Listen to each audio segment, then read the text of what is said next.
নমস্কার বন্ধুরা, লক্ষ্মী রসে জানাই আপনাদের অনেক অনেক স্বাগত। আপনারা সকলে কেমন আছেন? আশা করছি অনেক অনেক ভালো আছেন। আপনাদের আশীর্বাদ ও ভালোবাসায় আমরাও সকলে ভালো আছি। তো আমি আজকে চলে এসেছি নতুন আরও একটি রেসিপি নিয়ে আপনাদের সাথে শেয়ার করতে। তো দেখুন আজকে রেসিপিতে কী আছে। তো আজকে রেসিপি করব পুঁটি মাছ দিয়ে আর এই নলডগ সিম দিয়ে।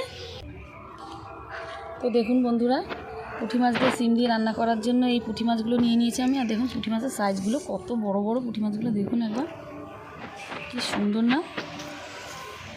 তো চলুন আমি এবার মাছগুলো কেটে নিই। পুঁটি মাছ কাটার জন্য আমি একটু ছাই নিয়ে নিয়েছি। দেখুন এভাবে ছাই লাগিয়ে নিলে বেশ তাড়াতাড়ি কাটা হয়ে যাবে, ঝটপট হয়ে যাবে। দেখুন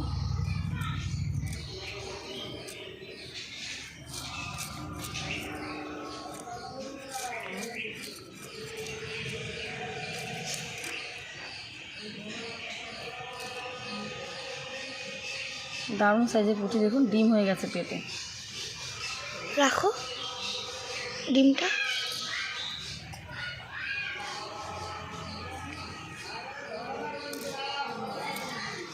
পুঁটি মাছের ডিম খায় না? খায় না কেন, নারীর সাথে বেরিয়ে যায়। সামলে কাটতে পারতে। সব বেরিয়ে যাচ্ছে। তো বন্ধুরা, মাছ আমার কাটা হয়ে গেছে। এই যে দেখুন মাছগুলো সব কাটা হয়ে গেছে। এবার মাছটা আমি ধুয়ে নিয়ে আসি। মাছ কেটে ধুয়ে পরিষ্কার করে নিয়ে এসেছি। এবার সিমগুলো কেটে নিচ্ছি। দেখুন সিমগুলোকে এভাবে কাটতে হবে। সিমগুলো একদম কচি, আর এই সিমগুলো খুব নরম হয়, এগুলো হাত দিয়েও মোটকে মোটকে ভাঙা যায়। দেখুন এই যে মটমট করে ভেঙে যাচ্ছে একদম। আর এই সিমগুলো আজকে আমি পুঁটি মাছ দিয়ে যেভাবে রান্না করব, একবার এভাবে রান্না করে খেয়ে দেখবেন। যে কোনো মাছ দিয়ে ভীষণ ভালো লাগে। পাতলা ঝোল হবে ধনেপাতা দিয়ে, জিরে বাটা দিয়ে। এই সিমগুলোকে আমাদের এখানে নলডগ সিম বলে। আর এবারে আমি মাছগুলো ভেজে নেব। মাছ ভাজার জন্য আমি লবণ দিয়ে দেবো আর হলুদ দিয়ে দেবো। লবণ হলুদ দিয়ে ভালো করে মাখিয়ে নিয়ে তারপরে মাছগুলো ভেজে নেব।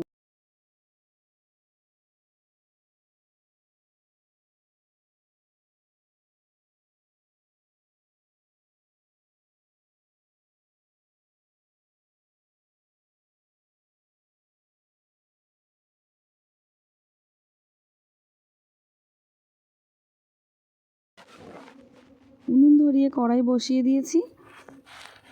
কড়াই গরম হয়ে গেছে। এবারে সর্ষের তেল দিয়ে দিচ্ছি। এবারে মাছগুলো দিয়ে দিচ্ছি।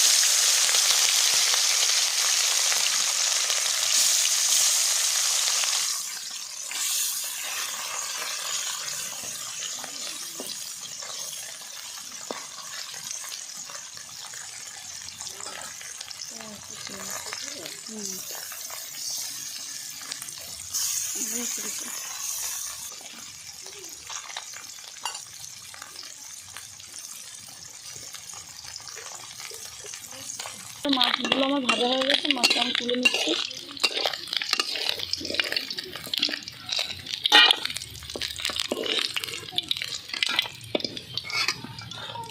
তো বাকি মাছগুলো আমি ভেজে নিচ্ছি।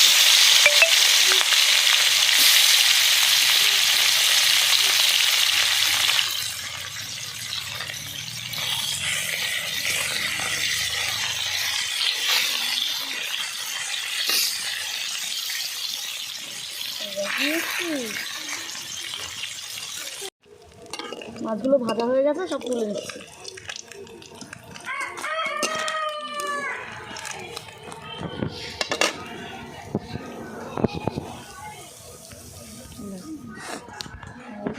ওই তেলের মধ্যে আমি সিমগুলো ভেজে নেব।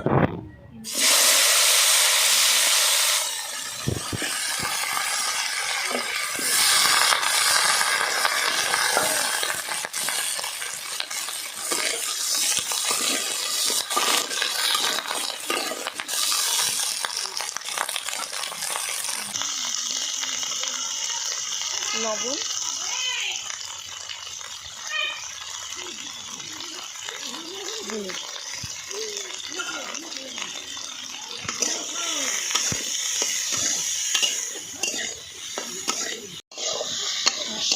সিমগুলো ভাজা হয়ে গেছে, তুলে নিচ্ছি।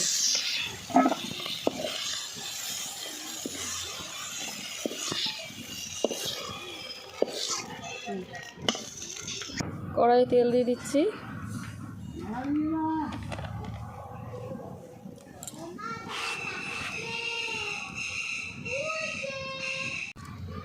তেল গরম হয়ে গেছে, একটা তেজপাতা, শুকনো লঙ্কা আর জিরে ফোড়ন দিয়ে দিলাম।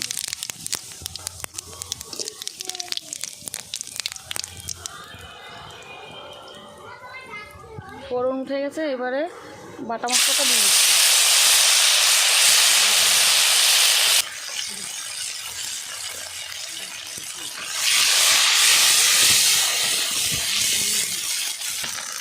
এবারে হলুদ দিয়ে দিচ্ছি।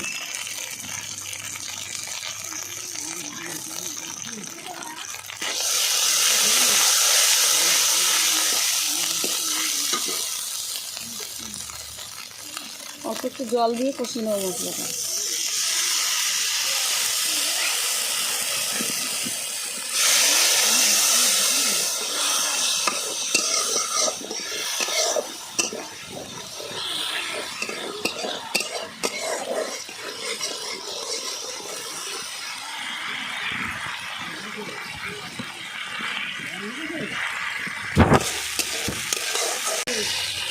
মশলাটা কষানো হয়ে গেছে, এবারে ভাজা সিমগুলো দিয়ে দিচ্ছি।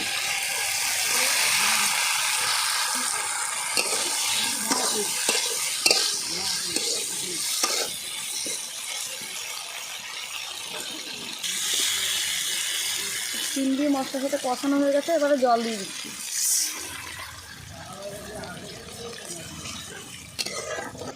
লবণ দিয়ে দিচ্ছি। তো ঝোল ফুটে গেছে, আমি এবারে মাছগুলো দিয়ে দেবো।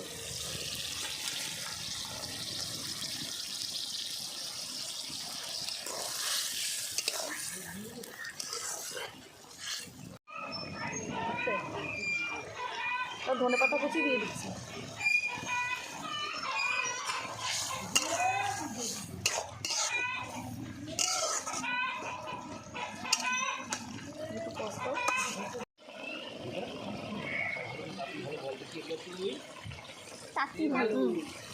মাছের ঝোল হয়ে গেছে, আমি নামিয়ে নিচ্ছি।